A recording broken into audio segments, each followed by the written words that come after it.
Olá, sejam muito bem-vindos novamente aqui ao meu canal. É um prazer estar com vocês, falar para vocês. Espero que todos estejam bem. E dando continuidade aí à série sobre os conceitos principais ou fundamentais da psicologia analítica ou da psicologia junguiana, hoje vou falar um pouquinho mais sobre o inconsciente coletivo e sobre os arquétipos. No vídeo anterior, se vocês se lembram, eu falei sobre o inconsciente, né, a concepção junguiana do inconsciente. Vocês puderam ver uma figura lá sobre a representação do aparelho psíquico. Então hoje eu vou começar pela nossa base psíquica, né, que é o inconsciente coletivo. Tá? Então a gente precisa começar dessa base para entender melhor os conceitos que virão depois e como isso pode ser visualizado na prática, né, no nosso dia a dia, na prática clínica. Então vai ser bem interessante. Tá? Então, falando do inconsciente coletivo, é um conceito bastante complexo, bastante amplo. É importante que quem tem interesse possa ler mais sobre o tema. Né? Eu vou dar uma pinceladinha hoje aqui no vídeo e indicar alguns caminhos, tá bom? Então, como é que o Jung chega à ideia do inconsciente coletivo? Na verdade, como é que ele vai desenvolvendo essa conceituação do inconsciente coletivo, né? Então, são duas vertentes. Ele vai trazer um pouco da filosofia, né, buscar um pouco dessa compreensão humana na própria filosofia. Então, se a gente olhar os filósofos pré-socráticos, especificamente Platão, Platão falava da existência do mundo das ideias, que era como se fosse um mundo paralelo, né, e imaginal, vamos pensar assim, onde existiam lá conteúdos, né, que seriam de alguma maneira resgatados, usados cognitivamente depois pelos indivíduos.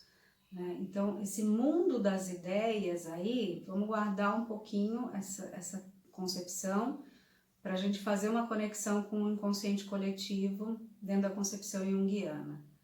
Né? Então, quem tiver interesse, procura um pouquinho mais em Platão, né, e investiga um pouquinho mais o que é o mundo das ideias, né, esse mundo imaginal, esse mundo de representação.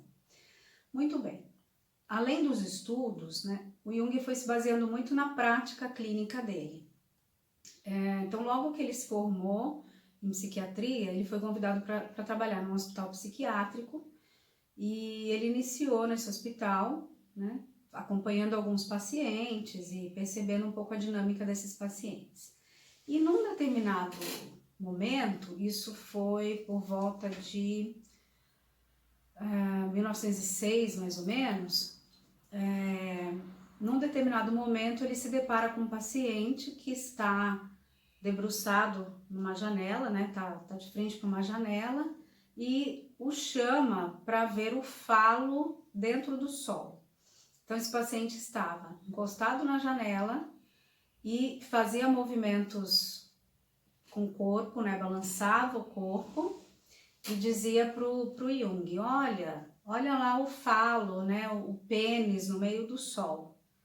E claro que nesse momento Jung pensa, bom, ele tá com delírio, né, ele tá falando de um delírio dele, ele ouviu, acolheu e isso passou, né.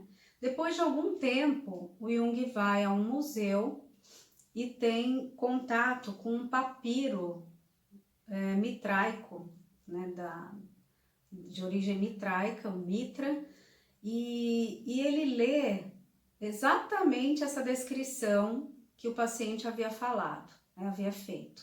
Então ele lê nesse papiro sobre a roda do sol e de um falo que existia no meio do sol, né, ou dentro dessa roda do sol, que é uma apologia a um deus, né, da mitologia mitraica. E aí ele fica muito impactado, porque era um papiro que ainda não tinha sido publicado, e mesmo que houvesse sido, esse paciente não teria tido acesso, porque ele não tinha acesso a esse tipo de literatura, de cultura, enfim. Né? E ele começou a observar essas chamadas, entre aspas, coincidências. Né? Como é que um paciente que não tinha contato com esse tipo de cultura relata algo que emergiu do inconsciente dele, mas que é muito similar ou quase que idêntico a essa descrição que havia no papiro. E aí ele começa então a perceber em outros pacientes expressões desse inconsciente que não eram expressões pessoais, de vivências pessoais, mas expressões que diziam respeito a toda a humanidade, né? Que em algum momento, em alguma outra época, esse símbolo, essa representação já havia aparecido de alguma forma. Então ele vai percebendo isso em relatos de sonhos dos pacientes, em desenhos, né, em representações de várias formas, nos próprios delírios.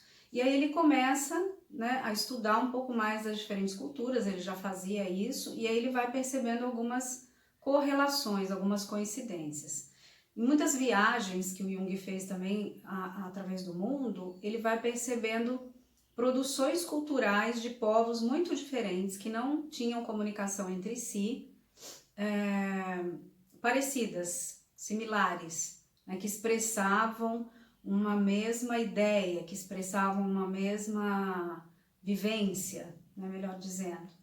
Então, ele vai percebendo que além de um inconsciente que foi descrito pelo Freud, que era um inconsciente pessoal, existia uma outra instância, né, um outro reservatório aí que abriga, ou que abrigava, né, essas experiências e vivências ancestrais, tá? Então ele vai formulando esse conceito do inconsciente coletivo que ele vai revendo ao longo das obras dele, né? Então a gente pode entender o inconsciente coletivo como um reservatório de imagens latentes, né? Algo herdado, né? A gente vai recebendo, né, de geração em geração, e as vivências desde os primeiros homens, né, desde os primórdios da humanidade, vão ficando impressas no nosso psiquismo, né? Então é isso que vai formando esse conteúdo do inconsciente coletivo, tá? Isso significa o quê? Que é um reservatório, como eu falei, herdado, portanto ele é inato, né? Ele é comum a toda a espécie, então é um reservatório inconsciente que nós temos que nos faz sermos e pertencermos todos à espécie humana, né, que caracteriza experiências e vivências ao longo de eras que são da espécie humana. Então ali a gente vai recebendo como se fossem impressões psíquicas, tá? Vale dizer, é importante deixar claro que a gente não nasce com ideias formadas, né? Nem com padrões de comportamento formado, mas a gente nasce com tendências ou predisposições herdadas para reagir como os nossos ancestrais faziam, tá? Então, o que nos dá essa condição, né, de reagir ou uma tendência a reagir como os nossos ancestrais faziam? Esses elementos que vão ficando impressos no nosso inconsciente coletivo, que a gente chama de arquétipos, né? Se eu dividir a palavra, arquetipos, tipos arcaicos, ou seja, impressões de padrões antigos, ancestrais de comportamento, tá? Então, os arquétipos, eles dão a base para o nosso desenvolvimento psíquico posterior. Isso significa o quê? Que o nosso inconsciente pessoal e a nossa consciência vai se desenvolvendo a partir dessa base, que é a coletiva, tá? Então, nos próximos vídeos, eu vou contar um pouco para vocês sobre os arquétipos. A gente vai falar sobre alguns arquétipos, tá? Então, espero vocês na próxima semana. Espero que vocês estejam gostando. Não esqueçam de comentar, de dar seu like, de compartilhar e me sigam lá no Instagram e no Facebook, tá bom? Até mais!